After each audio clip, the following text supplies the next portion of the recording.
Hello everyone, welcome to JC academy. आज की class में हम लोग लॉजिकल रीजनिंग का एक बहुत इंपॉर्टेंट टॉपिक पढ़ने जा रहे हैं जो बच्चों को काफी ज्यादा दिक्कत देता है। बच्चों से जो क्वेश्चंस है वो बन नहीं पाते और इवन यूट्यूब पे भी इसकी जो वीडियोस हैं वो बहुत ज्यादा कम मिलेंगी आपको। तो आई वुड रादर सजेस्ट कि आप एक बार वीडियो पहले देख लीजिएगा। प्लीज कोई नोट्स मत बनाइएगा, ट्राई कीजिएगा उसको समझने की और फिर दोबारा से आप उस पर नोट्स बनाइएगा और वीडियो को एंड तक जरूर देखिएगा, एक एक स्टेप को अच्छे से समझिएगा। देखिए, सबसे पहले हम लोग वेन डायग्राम के कुछ रूल्स समझेंगे। हमारे पास चार तरीके के कैटेगोरिकल प्रोपोजिशंस होते हैं, ए, ई, आई एंड ओ। ए का मतलब क्या होता है? ऑल। ई का मतलब होता है नो। आई का मतलब सम। ओ का मतलब होता है सम नॉट। ये हमारे चार तरीके के जो कैटेगोरिकल प्रोपोजिशंस है, ये वो है। अब देखिए, अगर मैं बात करती हूँ ऑल एस आर पी की, यानी ए प्रोपोजिशन की, if I talk about all S are P, तो हम इसको वेन डायग्राम में कैसे रिप्रेजेंट करते हैं? We represent it as all S are P. Correct, बिल्कुल। लेकिन हम इसको एक और तरीके से रिप्रेजेंट कर सकते हैं। कैसे?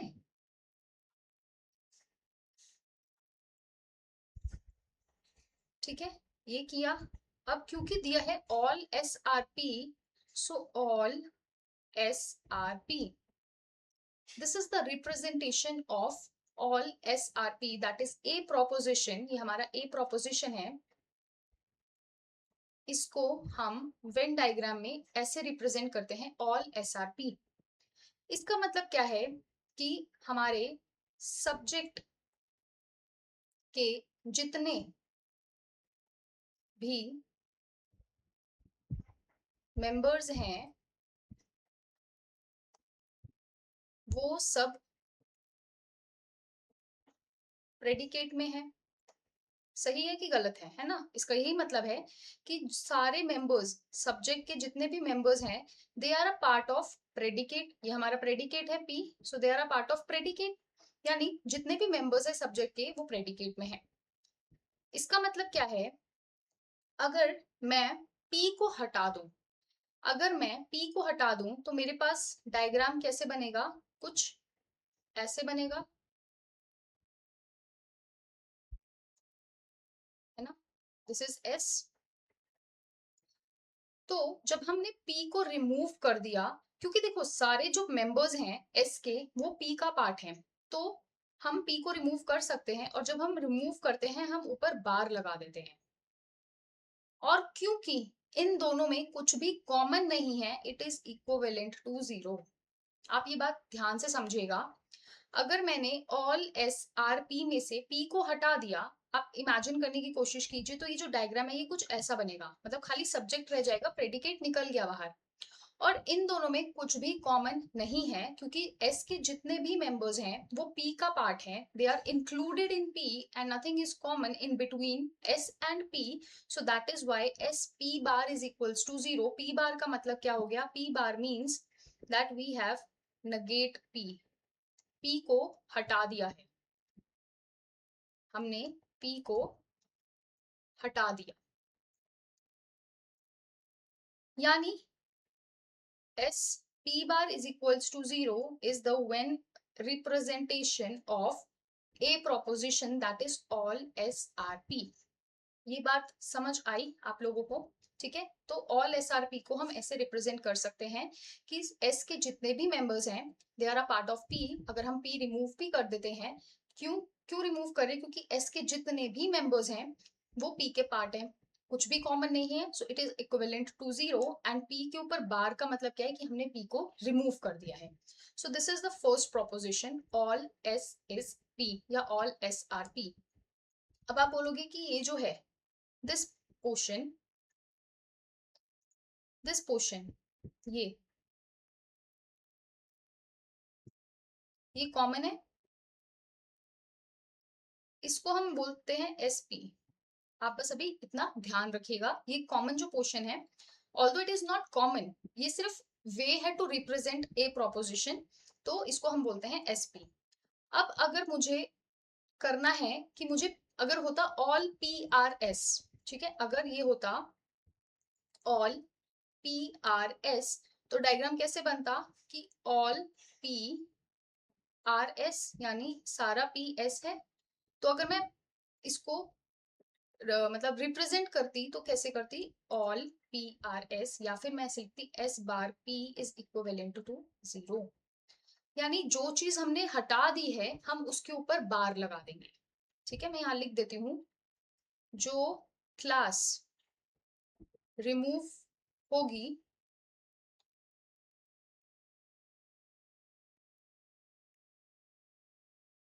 उसके ऊपर बार आएगा। आप भी ऐसे ही नोट्स बनाइएगा, क्योंकि ये जो टॉपिक है ना, ये बहुत फ्रेश इंट्रोड्यूस किया गया है, लॉजिकल रीजनिंग में बहुत न्यू है, बहुत बच्चे इससे डरते हैं, उनको समझ नहीं आता है। तो आप ऐसे ही नोट्स बनाइएगा। नाउ अब हमारे पास सेकेंड प्रोपोजिशन कौन सी आती है, नो वाली। नो प्रोपोजिशन क्या बोलती है, नो एस आर पी, यानी कोई भी एस पी नहीं है, नो एस आर पी। हम कैसे बनाते हैं, नो एस आर पी हम ऐसे ही बनाते हैं, लेकिन हम इसको कैसे रिप्रेजेंट कर सकते हैं, कोई भी एस पी नहीं है, तो कोई भी शेडेड पोर्शन नहीं आएगा, क्योंकि कोई भी क्लास किसी दूसरी क्लास में इंक्लूडेड नहीं है। So no S are P ये ऐसे बनेगा, और यहाँ पे जो एस पी होगा, यानी ये जो कॉमन होगा, it will be equivalent to 0 again. क्यों, क्योंकि कुछ भी कॉमन नहीं है। यहाँ पे जो ये एसपी था ये कॉमन था ना, लेकिन हमने पी के ऊपर बार क्यों लगाया था, क्योंकि पी हमने हटा दिया था, क्योंकि सारे एस के मेंबर्स पी का पार्ट थे। यहाँ पर एस और पी अलग अलग क्लासेस हैं, एस का कोई भी मेंबर पी में नहीं है, पी का कोई भी मेंबर एस में नहीं है। So S P is equal to 0, और ऊपर बार नहीं आएगा क्योंकि कोई भी क्लास रिमूव नहीं हुई है। एंड सिंस कुछ भी कॉमन नहीं है, कुछ भी कॉमन नहीं है, सो that is why it is equal to 0। ये बात आप ध्यान रखेंगे, यहाँ पे भी कुछ कॉमन नहीं था, यहाँ पे भी कुछ कॉमन नहीं था, इसलिए ये दोनों जो हैं they are equivalent to 0।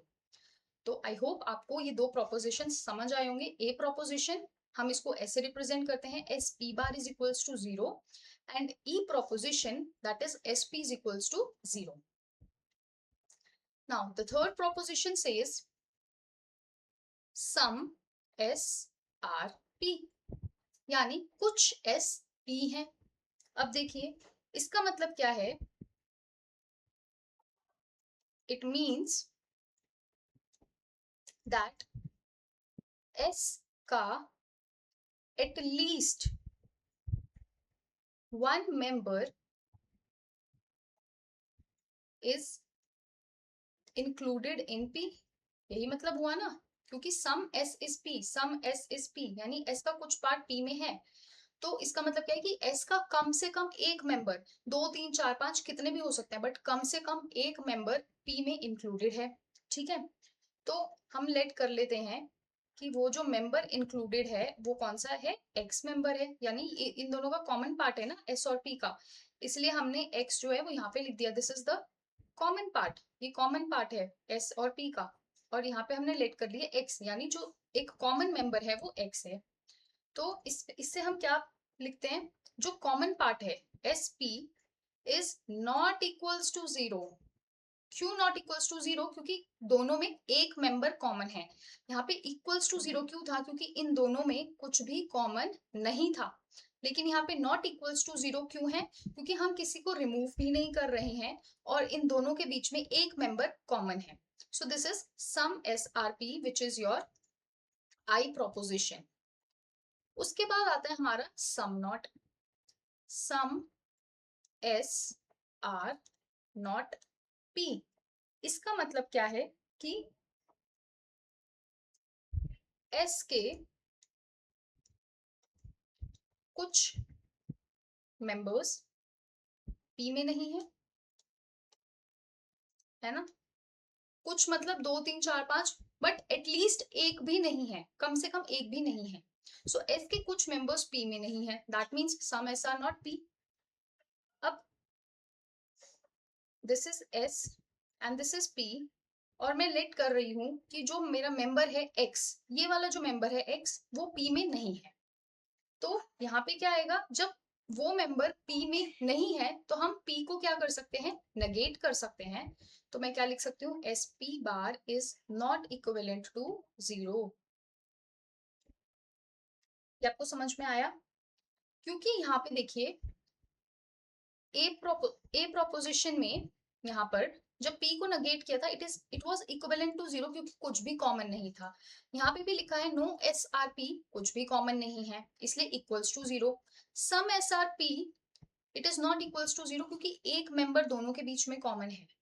S का एक मेंबर पी के मेंबर में, मतलब पी वाली क्लास में इंक्लूडेड है, इसलिए it is not equal to 0। Then some S are not P, मैंने लेट किया, अगर ये वाला जो मेंबर है X it is not in P, तो एस पी बार, पी को अगर मैं हटा भी देती हूँ, it is not equals to 0, क्योंकि उसमें कुछ कॉमन है। अब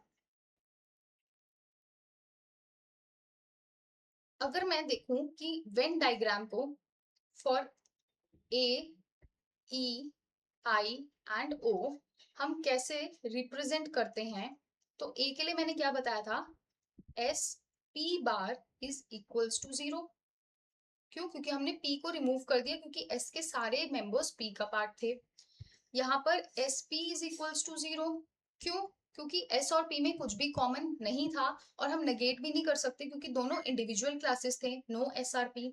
ठीक, आई प्रोपोजिशन की अगर मैं बात करती हूँ, तो at least one member is a part, तो हमने लिखा S P is not equivalent to 0। और ओ प्रोपोजिशन के लिए हम क्या लिखेंगे, S P bar is not equals to 0। तो ये आपको याद रखना है, और समझ के याद रखना है, रटाफिकेशन नहीं माननी है, आपको ये समझना पड़ेगा। अब देखिए, ये हमारा 2 जनवरी 2026 में क्वेश्चन आया था। ये हमारे स्टैंडर्ड फॉर्म्स दिए हैं और ये सिंबॉलिक रिप्रेजेंटेशन दिया हुआ है। देखिए all S S P, all S S P क्या बना हमारा, ए प्रोपोजिशन। और मैंने आपको बताया था कि ऑल एस एस पी को हम कैसे लिख सकते हैं, ऑल एस एस पी को हम ऐसे लिख सकते हैं कि एस के सारे मेंबर्स पी में इंक्लूडेड हैं, और अगर हम पी को हटा भी देते हैं so it is equals to 0, क्योंकि कुछ भी कॉमन नहीं है। तो S P bar equals to 0, A का क्या बन जाएगा, fourth. No S S P, no S S P क्या बना हमारा, ई प्रोपोजिशन। तो ई प्रोपोजिशन में नेगेट हम कुछ भी नहीं करते हैं, जब हमने किसी को नेगेट नहीं किया तो एस पी इक्वल्स टू 0। उसके बाद नेक्स्ट आता है हमारे पास some S S P which is I proposition. I proposition क्या है कि at least there is one member X जो दोनों के बीच में कॉमन है, तो यानी S P is not equivalent to 0। और लास्ट आता है हमारे पास O proposition sum s is not p, that is s p bar is not equals to 0। तो इस हिसाब से हमारा करेक्ट आंसर क्या बन जाएगा, option number 3। So this is how the categorical propositions a e i o are represented symbolically। आपको बस इतना याद रखना है कि जब दोनों के बीच में कुछ भी कॉमन नहीं है, there is nothing common between two classes, तो वो इक्वल्स टू 0 होगा। And when there is commonality between the two classes then it won't be equals to 0। बस आपको ये चीज ध्यान रखनी है। And this was the question जो आपसे 2026 जनवरी में पूछा गया था। अब एक क्वेश्चन ये भी पूछा गया था हमसे कि हमें बताना था कि इसमें से कौन सा जो स्टेटमेंट है हम उसको करेक्ट बता सकते हैं for A double E fourth figure. अब इसके लिए हमें एक कॉन्सेप्ट समझना पड़ेगा एसपीएम का। ठीक है, अब आपको एसपीएम का कॉन्सेप्ट समझाऊंगी मैं। देखिए, आपको सिर्फ एक चीज याद रखनी है यहाँ पे, S P M, S is the minor term, P is the major term and M is the middle term. ये आप याद रखेंगे. SPM is minor, major and middle term. अब देखिए मैं आपको एक डायग्राम बताती हूँ and then we will solve it.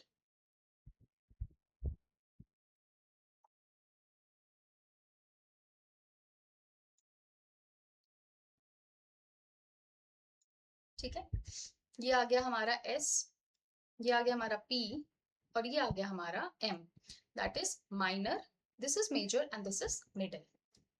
अब देखिए अगर मैं कलर चेंज करती हूँ, मैं पहले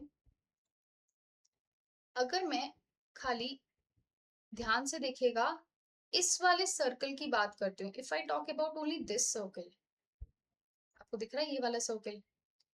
if I am talking about only this circle, तो आप क्या बता सकते हैं कि इसमें क्या इंक्लूडेड है और क्या इंक्लूडेड नहीं है? क्या आप बता सकते हैं? हाँ मैम, बिल्कुल बता सकते हैं. इसमें S इंक्लूडेड है, इसमें P जो है वो इंक्लूडेड नहीं है और जो इसमें M है वो इंक्लूडेड नहीं है.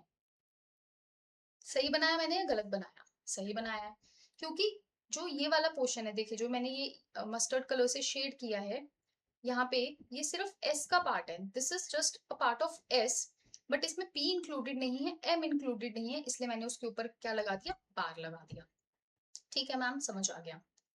Now if I talk about this circle, अगर मैं इस वाले सर्कल की बात करती हूं तो इस वाले सर्कल में S नहीं है, P है, M नहीं है.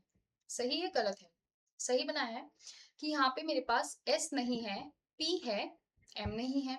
ठीक है, अब तीसरे की भी बात करते हैं. अगर मैं इस वाले सर्कल की बात करती हूँ, if I talk about this circle, इसमें S नहीं है, P नहीं है, बट M है. आपको इतनी चीज समझ में आई? SPM क्या है हमारा? Minor, major, middle.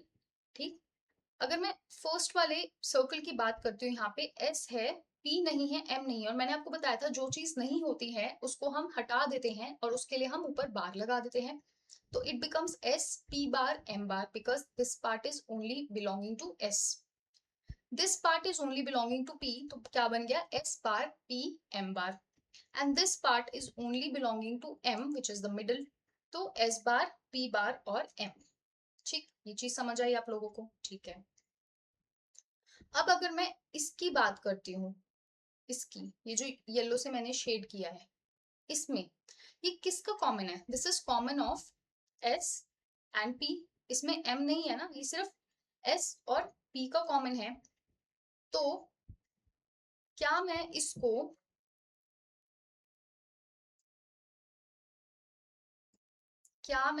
इस वाले सर्कल को S P और M बार लिख सकती हूँ? बिल्कुल लिख सकती हूँ, बिकॉज इसमें जो M है वो इंक्लूडेड नहीं है. ठीक है, और S और P का ये कॉमन एरिया है. ठीक है. If I talk about the second shaded region, इसकी बात करती हूँ अब मैं, इस वाले रीजन की. ये मेरा सेकेंड शेडेड रीजन है.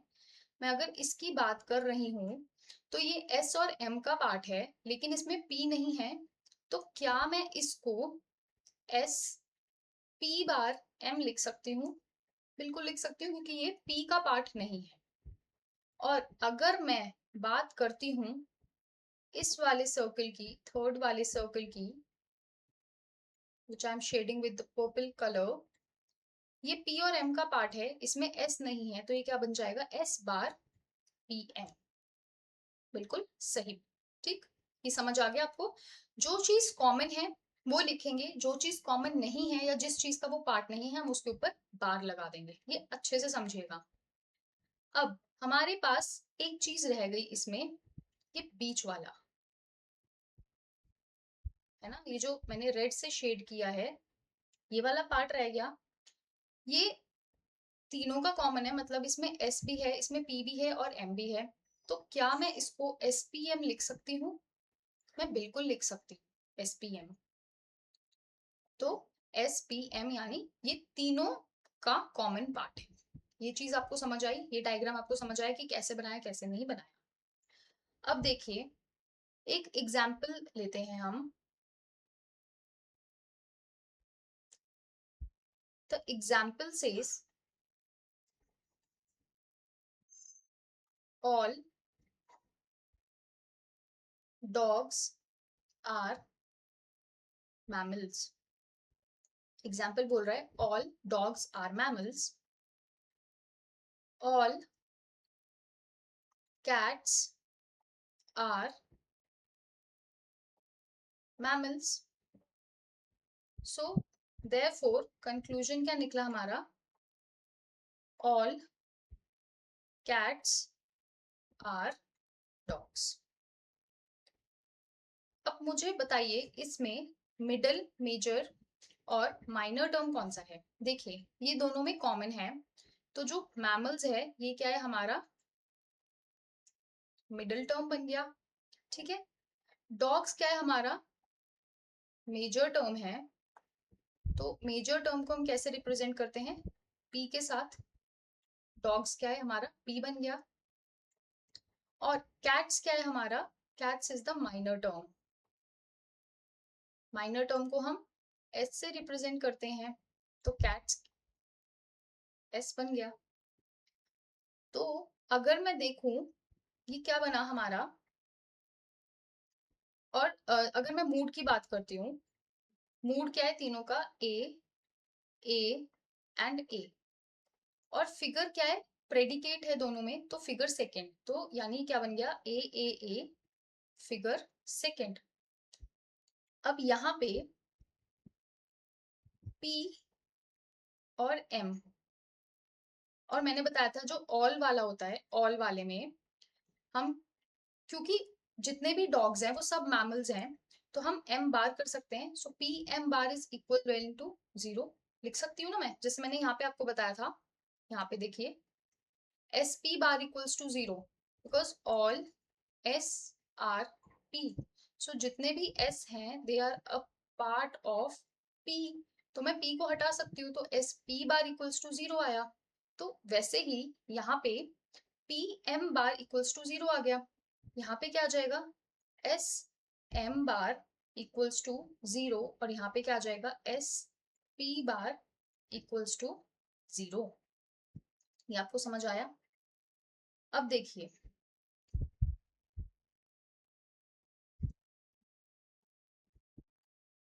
Steps to draw Venn diagram.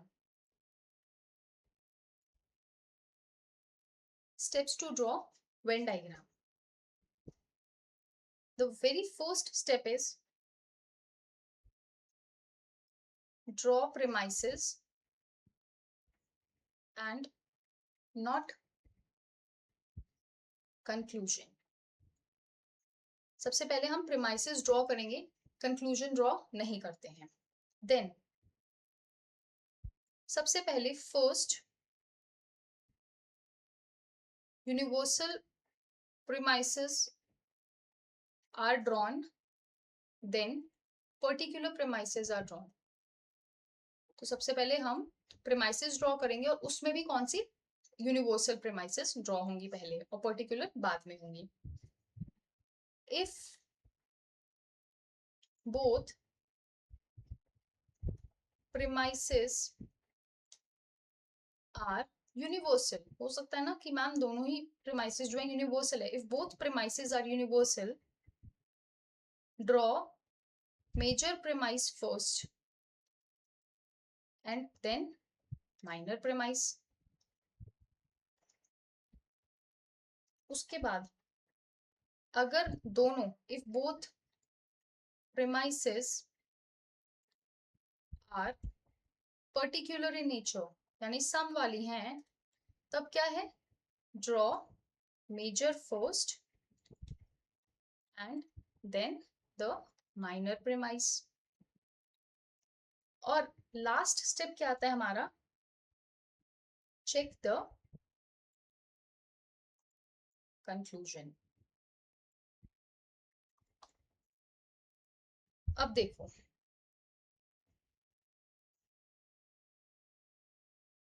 देखिए this is S, this is P and this is M, ठीक है, एस पी और एम।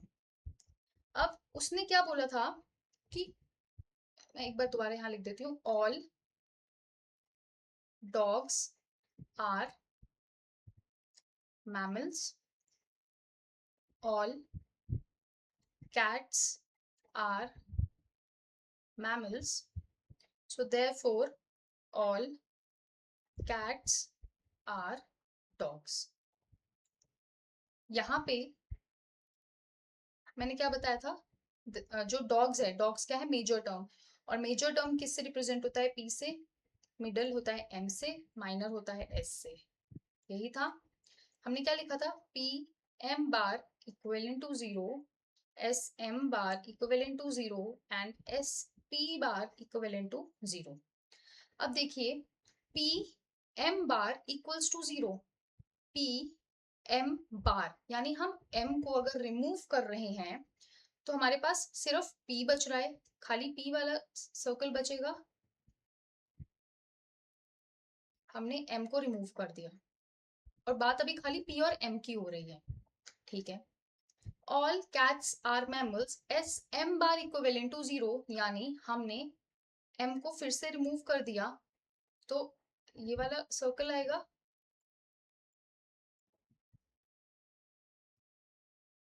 ये आया, S P bar equivalent to 0, P को रिमूव कर दिया, जब पी को रिमूव किया तो हमारे पास कौन सा बचा, खाली एस का, एस बचा ना खाली,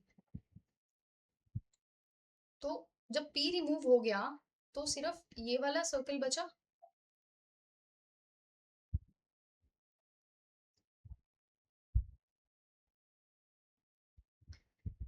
ये सर्कल बचा। So S P bar equals to 0। क्या ये पूरा जो सर्कल है, ये वाला जो सर्कल बचा S P bar equals to 0, क्या ये हमारा कंक्लूजन को वेरीफाई कर रहा है या नहीं कर रहा है। देखो यहाँ पे हमारा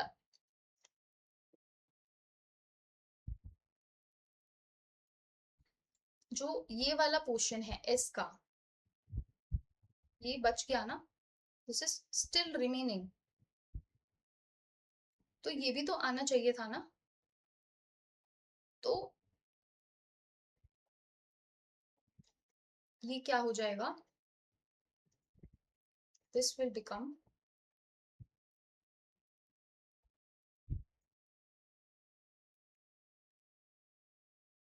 इनवैलिड, ठीक है। अब देखिए, A E E fourth figure which among the following can be correctly claimed. अब देखो यहाँ पे आपने ऐसे ही एक एग्जाम्पल लेना है, आप ऐसा ही एक एग्जाम्पल लेंगे but according to A E E figure fourth, यानी पहला जो प्रेमाइस होगा वो ऑल वाला होगा, दूसरा जो प्रेमाइस होगा वो नो वाला होगा, और जो कंक्लूजन होगा वो नो वाला होगा। आप उसके हिसाब से लेंगे, जैसे ऑल और फोर्थ फिगर क्या होती है हमारी, ये वाली, यानी फर्स्ट प्रेमाइस का जो प्रेडिकेट होता है वो मिडिल टर्म होता है, और सेकेंड प्रेमाइस का जो सब्जेक्ट होता है वो मिडिल टर्म होता है। तो आप ले लीजिए, all dogs are mammals, no mammals are, let's say, cold blooded, no mammals are cold blooded, so conclusion क्या निकलेगा, therefore conclusion says no cold-blooded, no cold-blooded are dogs. So this becomes the conclusion. अब देखते हैं, check कर लेते हैं. Fourth figure बन गया ना ये हमारा, ठीक है. ये क्या बना हमारा? Middle term. डॉग्स क्या है हमारा? Major term. और मेजर टर्म क्या होता है हमारा? पी. ठीक है, ये भी क्या बन गया? पी. कोल्ड ब्लडेड क्या बना? एस, यानी माइनर टर्म. और ये बन गया एस. अब देखिए, ऑल डॉग्स आर मैमल्स, तो मैं लिख सकती हूँ P M bar equivalent to 0. No mammals are cold blooded, यानी एम एस या S M is equal to 0, क्योंकि कुछ भी कॉमन नहीं है. No cold blooded are dogs, यानी एस पी इक्वल्स टू 0. अब फिर से हम क्या करेंगे, मैं यहीं पे बना देती हूँ. फिर से हमने वो डायग्राम बनाया एस पी और एम वाला. So this is S, this is P, this is M. सबसे पहला P M bar equivalent to 0, यानी सिर्फ P है, सिर्फ P है और M नहीं है, ठीक है. S M equals to 0, S भी है और M भी है, इक्वल्स टू 0. S भी है, M भी है. मैंने आपको कैसे रिप्रेजेंट करके बताया था, SM इक्वल्स टू 0, यानी ये SM है ना, SM, this is the SM, मतलब S और M का जो कॉमन पार्ट है. So this is SM equals to 0. उसके बाद SP equals to 0, SP equals to 0, SP equals to 0, यानी ये वाला जो पार्ट है, ये वाला पार्ट है ना, this is SP equals to 0. अब देखो फिर से यहाँ पे क्या कोई भी कोल्ड ब्लडेड, देखो क्या बोला इसने सबसे पहले, region of SPM bar is shaded out. SPM bar, देखो पहले प्रेमाइस में तो S है ही नहीं ना, पहले प्रेमाइस में तो सब्जेक्ट है ही नहीं. It is talking only about ये P इज हमारा major term and M is middle term, तो फर्स्ट प्रेमाइस में S तो आएगा ही नहीं, ठीक है. Region of SP, again first premise में S तो है ही नहीं, ये भी गलत हो गया, ठीक है. रीजन ऑफ SPM बार, अब देखो यहाँ पे SPM बार कौन सा आएगा? SP और M बार, ये वाला आएगा ना SPM बार, ये वाला जहाँ पे S और P है लेकिन M नहीं है. तो जो यही वाला पोर्शन है, दिस इज SPM बार, और दूसरा क्या दिया है? S बार PM बार, S बार PM बार, यानी S भी नहीं है. देखिए S बार PM बार, यानी S नहीं है, M नहीं है, टॉकिंग अबाउट ओनली P, यानी ये वाला खाली ये वाला जहाँ पे S भी नहीं है, M भी नहीं है और खाली P है, are shaded out to express first premise. First premise क्या था हमारा? PM बार इक्वल्स टू 0, यानी M नहीं है, खाली P है. क्या वो यही वाला था? बिल्कुल यही वाला था. तो इसीलिए यहाँ पे हमारा जो करेक्ट आंसर बनेगा that will be option number 3. आपको समझ आई? ये जो पोर्शन है कॉमन जो है S और P का, हम इसको SPM बार लिख सकते हैं ना, क्योंकि M तो है ही नहीं, तो SPM बार. और ये वाला जो पोर्शन है इसको मैं PM बार लिखूं या S बार PM बार लिखूं, it means the same. So इसीलिए यहाँ पर जो रीजन है SPM बार का and S bar PM bar, they are shaded out to express the first premise. और फर्स्ट प्रेमाइस क्या था हमारा? PM bar is equivalent to 0, ठीक है. तो ये आपसे जनवरी 2025 में क्वेश्चन पूछा गया था, और ये एक लॉजिकल रीजनिंग में हमारा लॉजिकल रीजनिंग का जो वेन डायग्राम वाला टॉपिक है, ये वहां से क्वेश्चन बना था, और ये बहुत बहुत बहुत ज्यादा इंपॉर्टेंट टॉपिक है. तो प्लीज आप इस वीडियो को एक बार दोबारा से जरूर देखिएगा. मैंने पूरी कोशिश की है कि मैं आपको इसको अच्छे से समझा सकूं अलोंग विद एग्जाम्पल। ये जो हमारा एग्जाम्पल है ये हमारा एग्जाम में आया था, और ये वाला जो एग्जाम्पल है ये मैंने खुद से अज्यूम किया था। आपको कोई भी डाउट होगा, आप प्लीज कमेंट सेक्शन में मुझे लिख दीजिएगा। आपको अगर दोबारा से समझना है, कहीं पे भी आपको डाउट आ रहा है, तो आप मुझे बता दीजिएगा।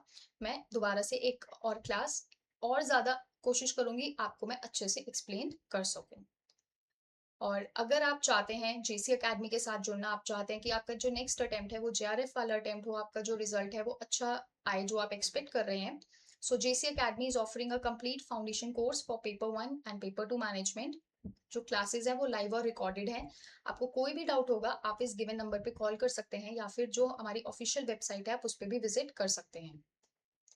अगर आपको खाली पेपर 1 का क्रैश कोर्स चाहिए तो वो भी अवेलेबल है, which is recorded in nature and bilingual in language. That is आपको हिंदी इंग्लिश दोनों में मिल जाएगा, कंप्लीट इंग्लिश में भी मिल जाएगा, बाइलिंगुअल इन लैंग्वेज है। And for any query you can call on the given number और you can visit the official website as well. And that was all for today. Thank you so very much. I hope आपको class थोड़ी बहुत समझ आई होगी। आप इसको 2 बार 3 बार जरूर देखिएगा, नोट्स बनाइएगा, समझ समझ के बनाइएगा। जो भी मैंने आपको डायग्राम्स बताए थे, किस पे बार आएगा किस पे बार नहीं आएगा, और आपको जो कॉन्सेप्ट्स है वो क्लियर हो जाएंगे। So see you soon in the next class. Bye bye and take care.